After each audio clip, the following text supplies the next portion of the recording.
Welcome to the 2025 Season 1 Week 8 track guide for the Temple of Speed, or also known as Monza.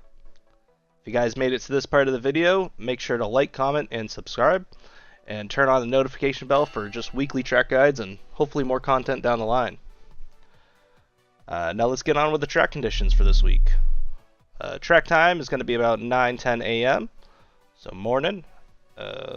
Air temp will be cool, right around 19 degrees Celsius to 65 degrees Fahrenheit. Track temps should be also relatively low, right around 19 to 28 degrees Celsius or 65 degrees to 83 degrees Fahrenheit. So expect there to be a decent amount of grip, especially for this morning event. And for this week, there's no chance of rain in the open, and there's only about a 13 chance in the fix, so good chance that there's going to be no rain in both. It's time for the Sugar Hill Tips of the Week. Tip 1, be careful at the start. Of course, you could say that for every race, but definitely here, you only get about a third of a pace lap, so expect your tires to be very cold, especially going into the entrance of turn 11, where you'll most likely be getting the green lights, but also down into turn 1. Just make sure to, leave yourself a lot more extra room out there, brake early, avoid the carnage, and you'll pick up, a couple positions right there before the race even really starts. Tip 2 this week, avoid aggressively defending your position. I know that sounds a little weird, but all your time here can be gained and lost in the corners. The more you fight with somebody, it's going to only allow another driver from behind to catch up and then get the tow and then possibly even pass the both of you. So honestly, if you just let the person by, get them on the next straightaway or so, just optimize not losing a whole lot of time in the corners, because you can lose easily a second and a half. Try to just stay on the outside of somebody, and you're just not gonna have a good time. Tip 3 this week, of course, it's Monza. It's a long straightaways. Use the draft whenever, wherever you can, whether it's from another, if it's from a GT3, a GTP, or even other fellow LMP2s. All that will help you in your overall time in the long run. Alright, now let's get on with the track guide portion of the video. Moving down to turn 1, you want to start braking just before the 100 meter board, or as you approach the dead grass right before the 100 meter board.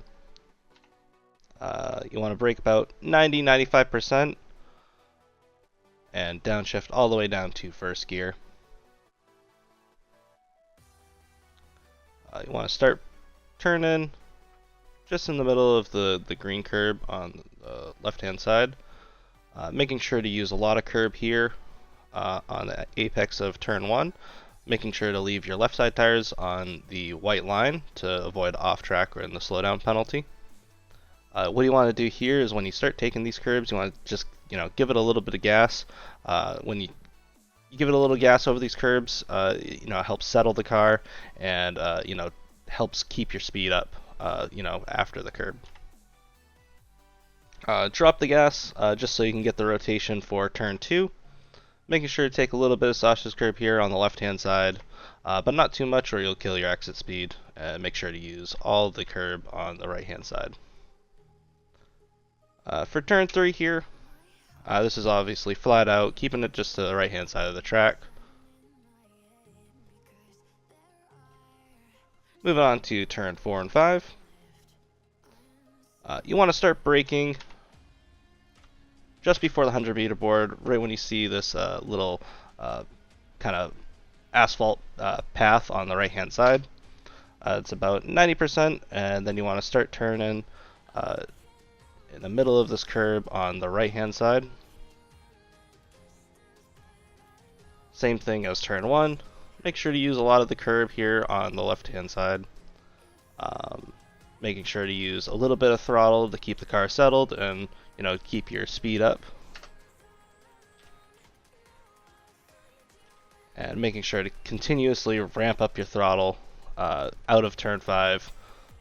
Making sure to use a little bit of the curb and not too much of the sausage curb or that'll upset the car. And letting it run wide, to the curb on the left hand side.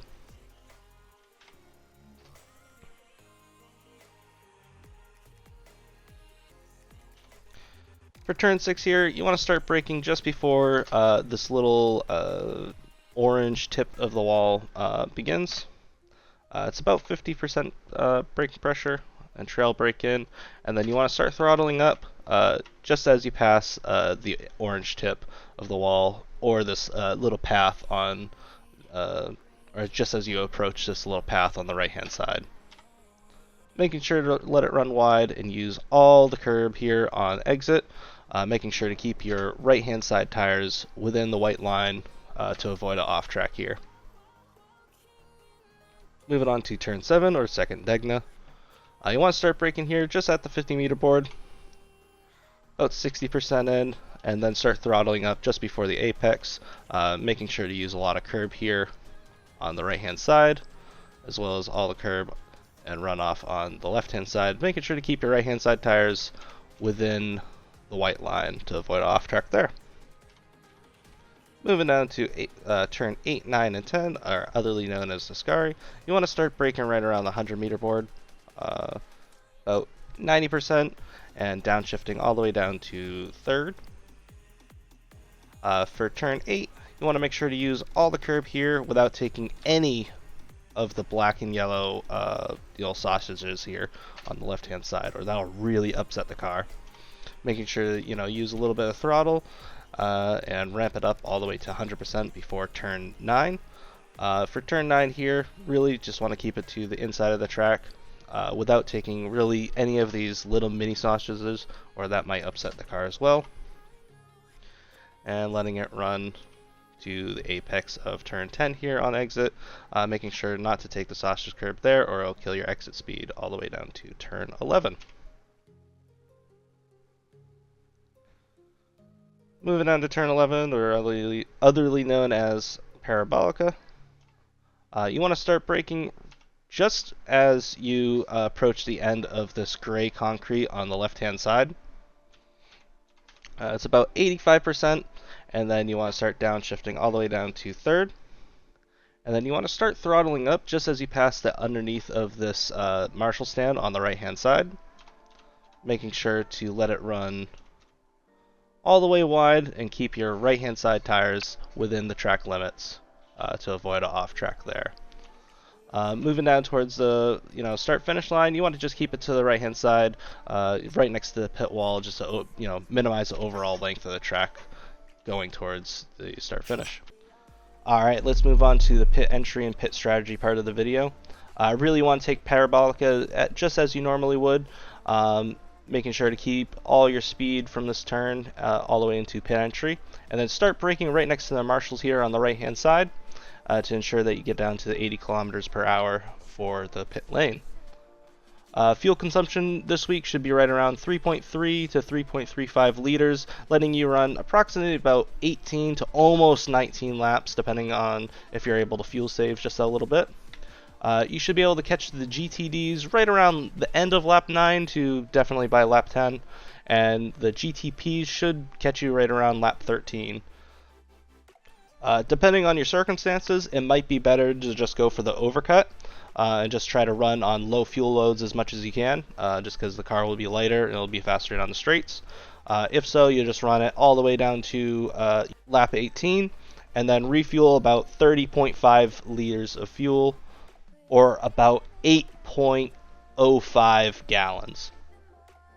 If you guys got to this part of the video, you guys are the real homies, and I'll see you all for week 9 at Long Beach.